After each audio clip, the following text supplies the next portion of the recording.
Earlier this summer we outlined some of our work to combat bots and networks of manipulation on Twitter. Since then, we have received a number of questions about how malicious bots and misinformation networks on Twitter may have been used in the context of the 2016 U.S. presidential elections.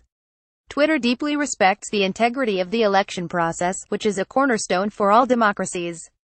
We will continue to strengthen Twitter against attempted manipulation, including malicious automated accounts and spam, as well as other activities that violate our terms of service. Twitter is in dialogue with congressional committees with respect to investigations into Russian interference in the 2016 U.S. election. Today, Twitter Vice President for Public Policy Colin Crowell met with staff from Senate Select Committee on Intelligence and House Permanent Select Committee on Intelligence to discuss these issues. This is an ongoing process and we will continue to collaborate with investigators. Due to the nature of these inquiries, we may not always be able to publicly share what we discuss with investigators. And there will always be tools or methods we cannot talk about, because doing so would only help bad actors circumvent them. But we know there is a huge appetite for more transparency into how Twitter fights bots and manipulative networks. That's why we'll do our best to keep you informed of both our findings on these specific issues and, more broadly, our efforts to fight bots, spam, and malicious information networks on Twitter. It's important to note our work to fight both malicious bots and misinformation goes beyond any one specific election, event, or time period. We've spent years working to identify and remove spammy or malicious accounts and applications on Twitter. And we continue to improve our internal systems to detect and prevent new forms of spam and malicious automation in real time, while also expanding our efforts to educate the public on how to identify and use quality content on Twitter. Today we are sharing a lot of information that is meant for a wide range of audiences. There are many ways to approach these issues, whether you're a concerned U.S. voter, a journalist, a developer, etc. We are sharing as much as we can at this stage because of our commitment to be as transparent as possible. With hundreds of millions of tweets globally every day, scaling these efforts continues to be a challenge. We will continue to look into these matters on an ongoing basis, and we fully anticipate having more to share as we look into further requests for information. Here are some initial findings that we would like to share publicly at this stage. Our internal inquiries of the roughly 450 accounts that Facebook recently shared as a part of their review, we concluded that 22 had corresponding accounts on Twitter. All of those identified accounts had already been or immediately were suspended from Twitter for breaking our rules, most for violating our prohibitions against spam. In addition, from those accounts we found an additional 179 related or linked accounts, and took action on the ones we found in violation of our rules. Neither the original accounts shared by Facebook, nor the additional related accounts we identified, were registered as advertisers on Twitter. However, we continue to investigate these issues, and will take action on anything that violates our terms of service. Russia Today. The U.S. intelligence community released a report in January 2017, highlighting the role that RT Russia Today, which has strong links to the Russian government, allegedly played in seeking to interfere in the 2016 U.S. election and undermine trust in American democracy. RT has accounts on Twitter and tweets regularly. The open nature of the Twitter platform means this activity was public. Today we proactively shared with committee staff a roundup of ads that 3 RT accounts at RT_com, at RT_America, and at Actuality.org targeted to the U.S. market in 2016. As of our meetings today, we believe this is the complete list from these 3 accounts within that time frame, but we are continuing to review our internal data and will report back to the committees as we have more to share. Based on our findings thus far, RT spent $274,100 in U.S. ads in 2016. In that year, the at RT_com, at RT_America, and at Actuality.org accounts promoted 1,823 tweets that definitely or potentially targeted the U.S. market. These campaigns were directed at followers of mainstream media and primarily promoted RT tweets regarding news stories, election vote issues. We are concerned about violations of our terms of service and U.S. law with respect to interference in the exercise of voting rights. When we become aware of such activity, we take appropriate and timely action.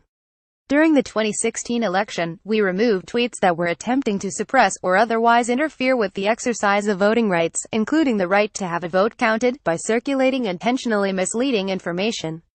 For instance, when we were alerted to Hillary Clinton text-to-vote examples, we proactively tweeted reminders that one cannot vote via text, examined the content reported to us, used our proprietary tools to search for linked accounts that violated our rules, and, after careful review, took action on thousands of tweets and accounts.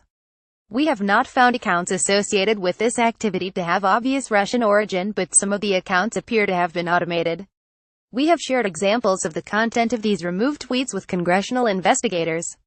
Political advertising disclosure. We note recent calls for increased public disclosure with respect to political advertisements on social media, including Twitter.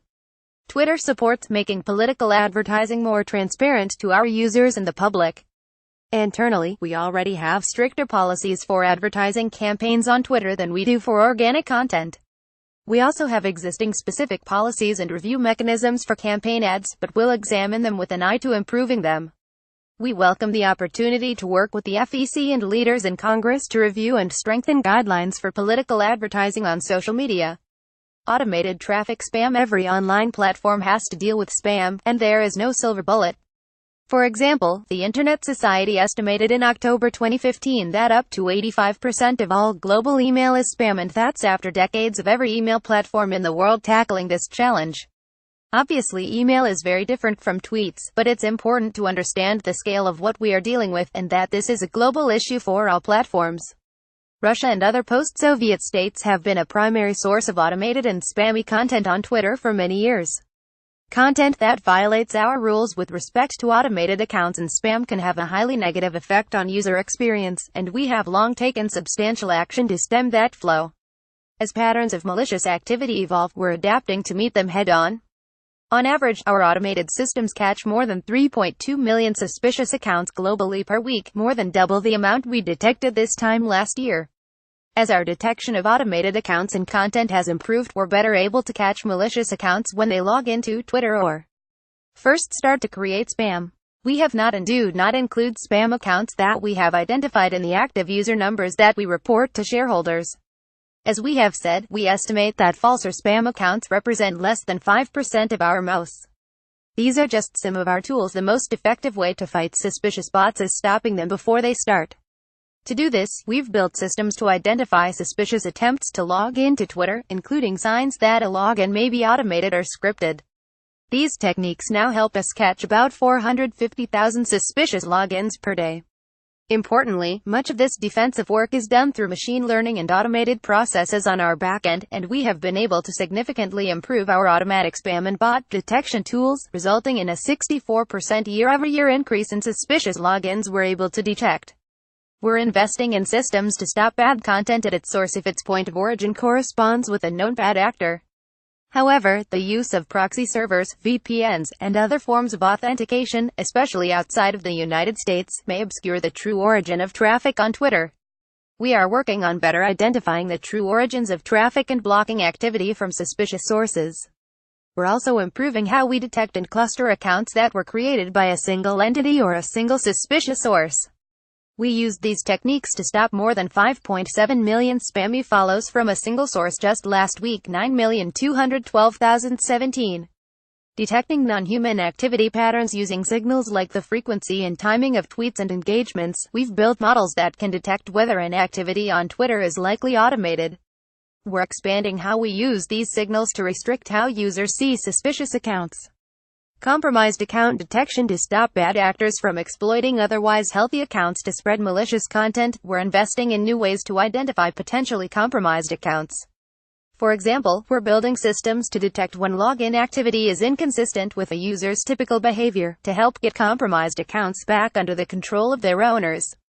Checking suspicious content. Accounts and content detected by our systems are subject to a number of enforcement actions and limitations, including being placed in a read-only mode pending authentication, having the reach of tweets limited based on suspicious origin or low-quality content, the removal of associated content, and account suspension. Third-party apps. We're also continuing to invest in proactively identifying and taking action against applications that violate our developer policies, including bots and automated apps. While some bots can provide a vital public utility in times of crisis and natural disaster, we're committed to combating the minority of apps that create spam and abuse via our API.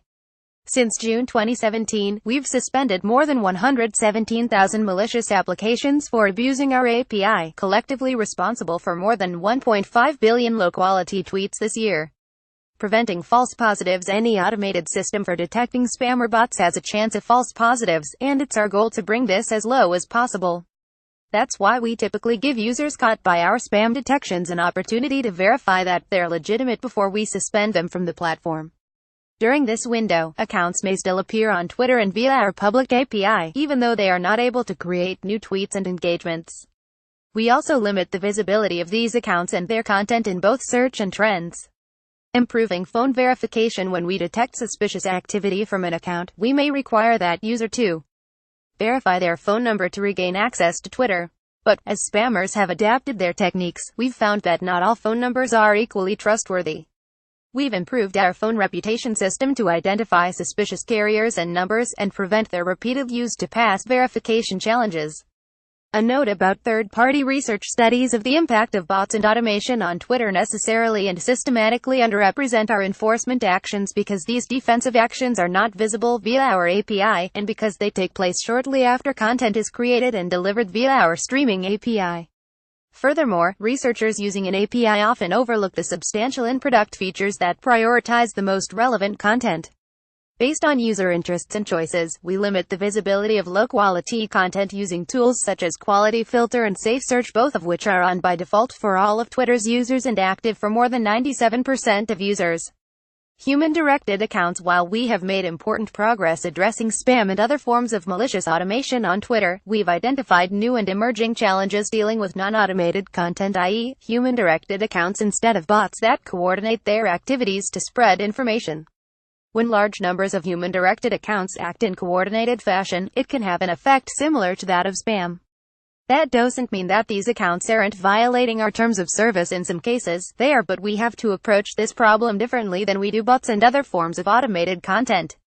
It's much trickier to identify non-automated coordination, and the risks of inadvertently silencing legitimate activity are much higher.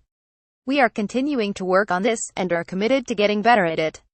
Gaming trending topics. Attempting to game trending topics is a practice as old as trends on Twitter themselves, and over the years we've invested heavily in thwarting spam and other automated attempts to manipulate trends. We take active measures to protect against trend gaming, such as excluding automated tweets and users from our calculations of a trend. Importantly, as spammers change their tactics, we actively modify our technological tools to address such situations. Since June 2017, we've been able to detect an average of 130,000 accounts per day who are attempting to manipulate trends, and have taken steps to prevent that impact. This is an area where saying more about those steps would only help bad actors, but we will keep looking for new ways to illustrate with examples the important progress we've made on this front. Electoral outreach. We engage with national election commissions regularly and consistently bolster our security and agent review coverage during key moments of election cycles around the world. We will continue to do this, and expand our outreach so that we've got strong, clear escalation processes in place for all potentialities during major elections and global political events. Supporting media literacy and accurate emergency information in our increasingly polarized public sphere, we believe developing critical media skills is more important than ever. That's why we are creating a dedicated media literacy program to demonstrate how Twitter can be an indispensable educational tool. We're also sponsoring, contributing to, and hosting a Media Literacy Week in some of our key markets. From the Zika virus to Hurricane Harvey, Twitter's real-time nature is vital in emergency scenarios and can save lives. We want to ensure factual information is elevated across our platform in times of crisis. As part of our flagship philanthropic initiative, we continue to fund promoted campaigns, called Ads for Good, that promote disaster relief efforts and elevate vital communication from reliable sources during emergencies. Finally, whether it's our formal partnerships with Bloomberg News, or our journalistic NGO training and outreach with the likes of Reporters Without Borders, the Committee to Protect Journalists, and the Reporters Committee for Freedom of the Press, we have redoubled our engagement on critical questions of modern journalism. We will continue to work with reporters and media organizations to ensure that Twitter's real-time capacity for dispelling untruths is built into the approach of newsrooms and established media outlets worldwide. Next steps over the coming weeks and months, we'll be rolling out several changes to the actions we take when we detect spammy or suspicious activity, including introducing new and escalating enforcements for suspicious logins, tweets, and engagements, and shortening the amount of time suspicious accounts remain visible on Twitter while pending confirmation. These are not meant to be definitive solutions. We've been fighting against these issues for years, and as long as there are people trying to manipulate Twitter, we will be working hard to stop them. Twitter is where the world goes to see what's happening. We are a platform founded on a commitment to transparency, and we take that legacy and responsibility seriously. We will continue to work with official inquiries into these issues, and to share updates publicly as we are able. This tweet is unavailable.